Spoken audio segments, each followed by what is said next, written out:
عوامی علاقوں میں اپنی بائک کے سائلنسر کی وجہ سے صوتی آلودگی پھیلانے والے ساؤنڈ پولیوشن کرنے والوں کے سائلنسرز کو پولیس نے تباہ کر دیا۔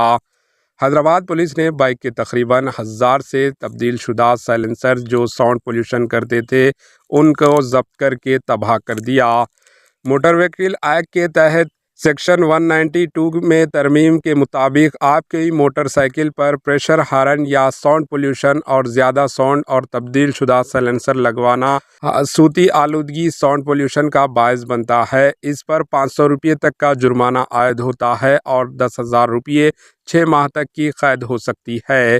یہ جرمانہ لاگو ہوتا ہے اگر آپ کا پریشر ہارن عوامی علاقوں میں صوتی آلودگی تبدیل شدہ سائلنسرز 80 ڈیسیبل سے زیادہ شور پیدا کرتا ہے، اس پر لاگو ہوتا ہے۔ شہر حیدرآباد کی پولیس نے آج 1000 سے زائد ساؤنڈ پولیوشن کے سائلنسرز کو ضبط کر لیا اور انہیں تباہ کر دیا۔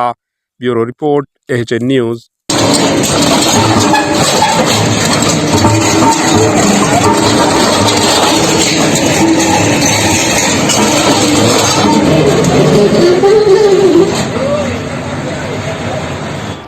AHN نیوز کو لائک کریں، شیئر کریں اور سبسکرائب کرنا نہ بھولیں۔